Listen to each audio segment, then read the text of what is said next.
오늘은 이 앞 시간에 이어 시 산해정 우엄, 산해정에서 우연히 얽힘에서 이 시의 결속 구조와 결속성을 살펴보도록 하겠습니다. 먼저 시를 보겠습니다. 산해정 우엄, 산해정에서 우연히 얽힘. 심리 강한계, 왕이 탄강한 곳과 심리거리, 장강류 한심. 긴 강물에 흐르는 한이 깊도다. 운부 항마도. 구름은 누런 대마도에 떠있고 산도 취계림. 산은 푸른 계림으로 뻗어있네. 이 시 텍스트의 형식은 오원절구로 모두 사구로 이루어져 있습니다.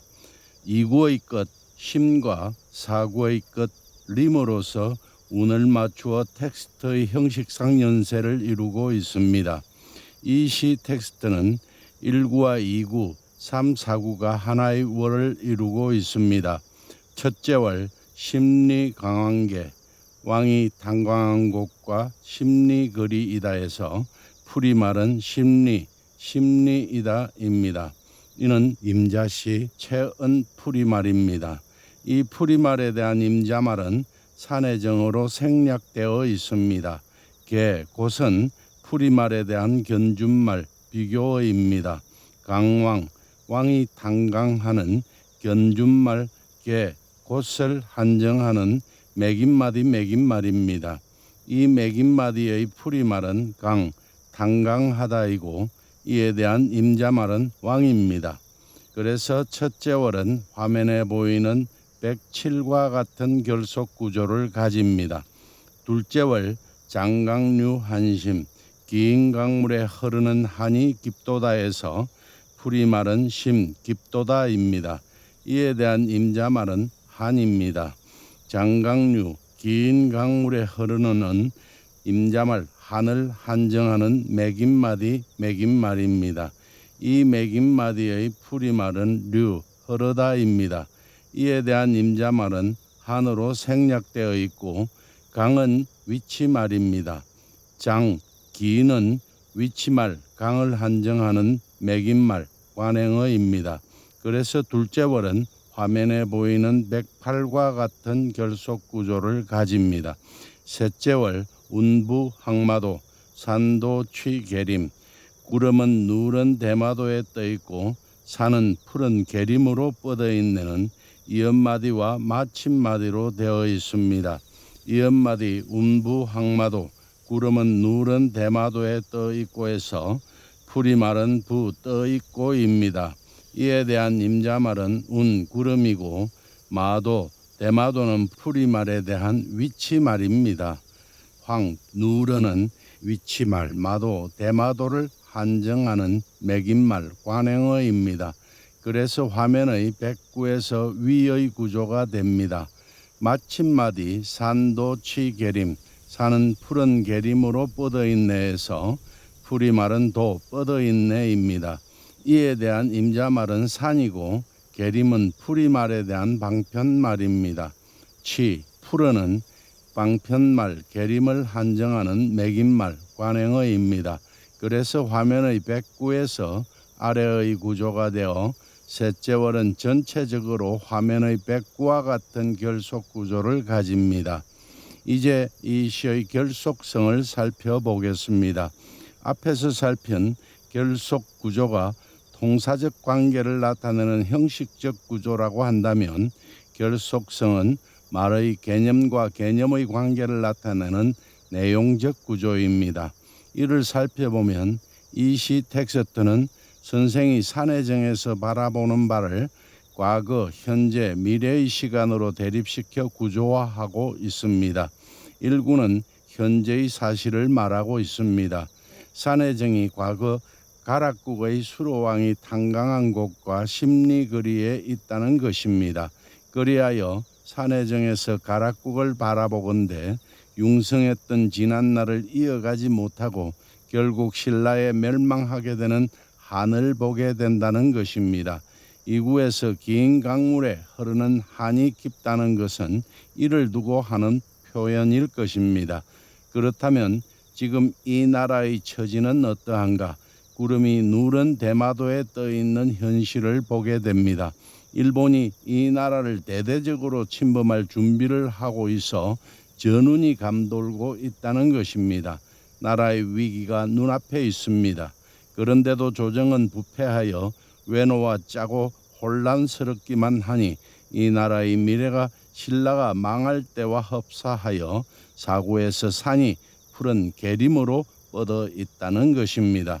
이러한 관점에서 이 시 텍스트의 결속성을 살펴보면 제어 중심은 일구의 강한계, 왕이 탄강한 곳, 장소, 심리이다 사실입니다. 이는 거시구조 1의 1차 개념입니다.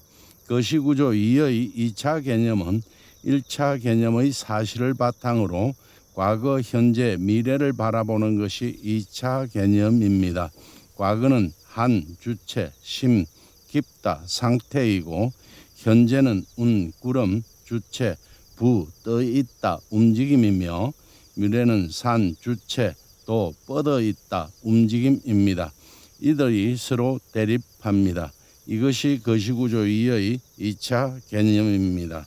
거시구조 3의 3차 개념은 2차 개념의 상태나 움직임의 장소를 나타내는 것이 3차 개념입니다.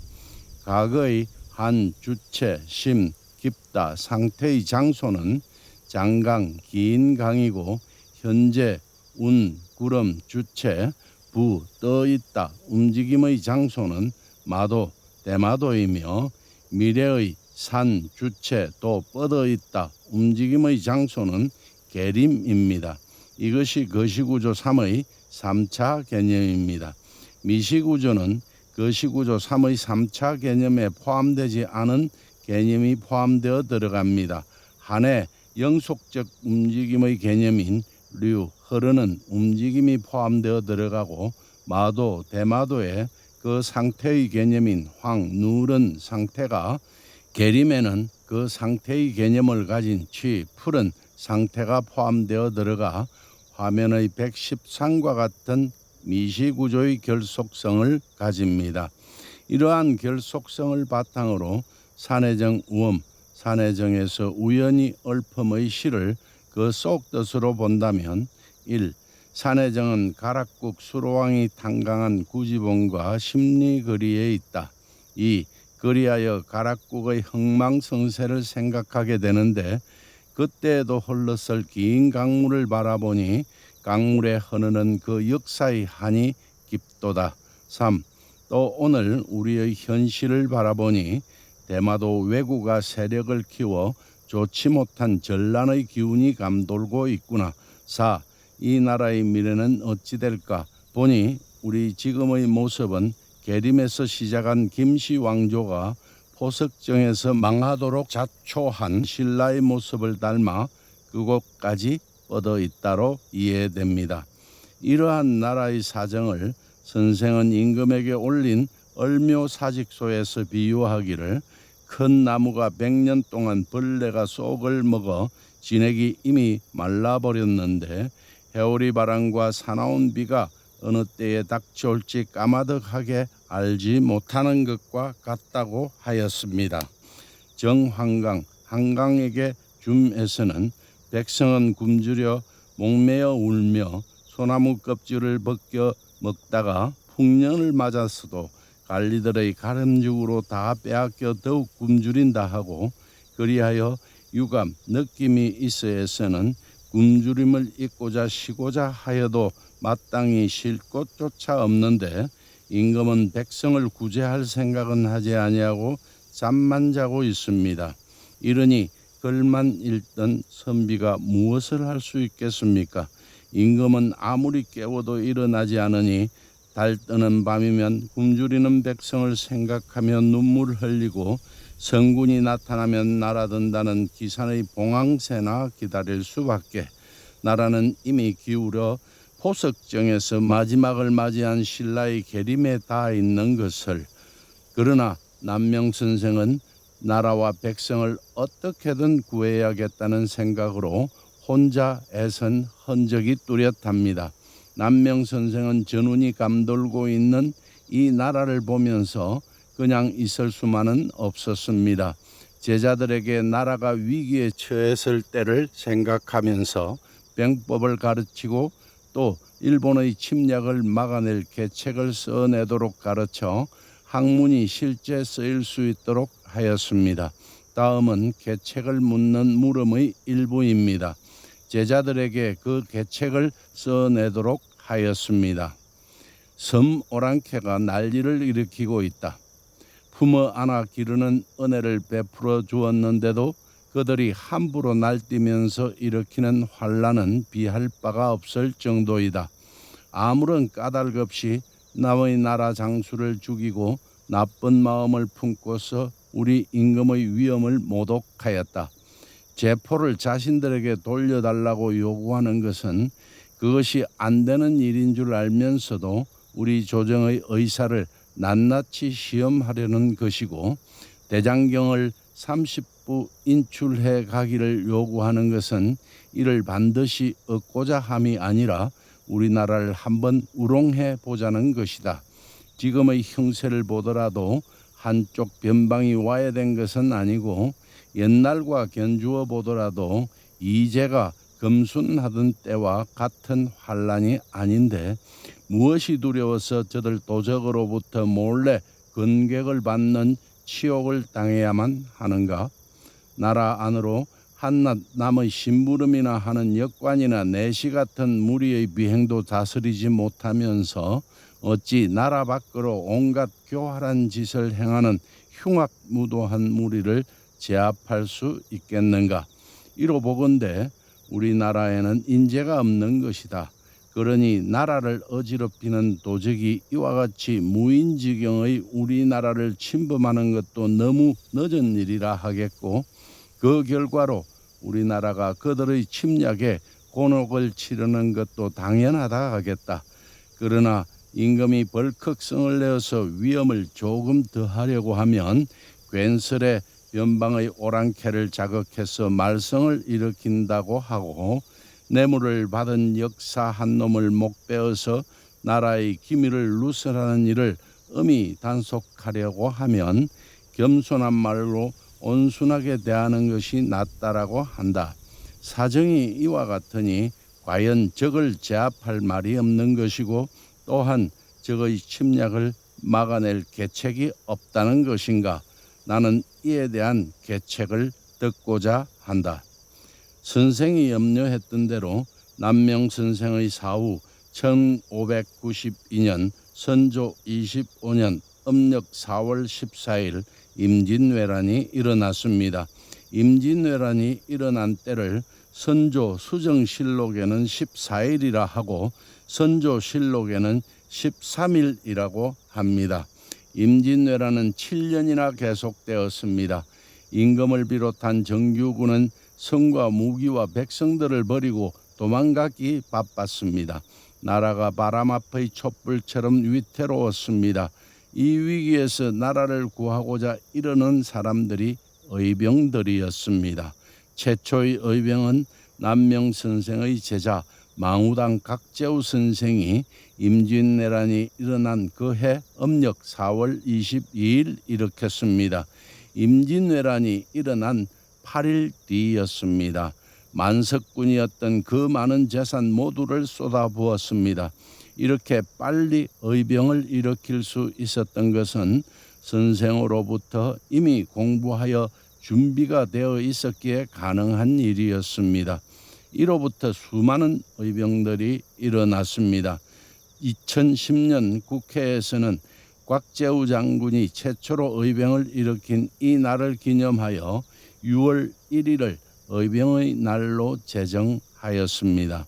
의병 3대장 망우당 곽재우, 내암 정인홍, 송암 김면을 비롯하여 주규 오운, 대소원 조정도, 송암 이로를 비롯한 수많은 남명 선생의 제자들이 의병장으로 큰 공을 세웠고, 약포, 정탁, 백곡, 정권수 등은 조정의 중심으로 나라를 누란의 위기에서 구하는 데 결정적인 공헌을 하였습니다. 뿐만 아니라 임진왜란 때 의병을 일으킨 분 대부분이라 할 수 있는 68명이 남명 선생의 문인이었습니다. 확인된 분들만 그렇습니다. 나라를 위해 목숨을 바친 사람들에 대한 기록조차 제대로 되어 있지 않습니다. 전쟁이 끝나자 선조는 제가 잘해 전쟁이 일찍 끝날 수 있었다는 떼먹지도 않은 소리나 하고 나라의 은인에 대한 대접은커녕 오히려 역적으로 몰아 죽이기까지 하였습니다. 연산군, 선조, 인조, 고종 이들은 다 나라를 잃었거나 잃을 뻔한 사람들입니다. 정치를 제대로 하지도 못하면서 자리나 차지하고 앉아 나라와 백성을 도탄에 빠뜨린 사람들입니다. 난세에 영웅이 난다는 말이 있습니다. 선생은 영웅이었습니다. 그 어려운 가운데서도 제자를 키워 훗날 임진왜란이 일어났을 때 많은 의병장들이 그의 문화에서 나왔으며 일편단심으로 이 세상을 소생시키고자 노력하였습니다. 이것이 이 땅에 태어난 올곧은 선비가 갖는 사명일 것입니다. 오늘은 여기까지 하겠습니다. 이로써 남명 선생의 시 텍스트 분석은 마치고 다음 시간에는 부 텍스트 분석에서 원천부 텍스트를 살펴보도록 하겠습니다. 원천부에는 선생의 성리학적 사상이 잘 나타납니다. 부는 시와 같은 운문과 상소와 같은 산문의 중간 형태입니다. 마치겠습니다. 감사합니다.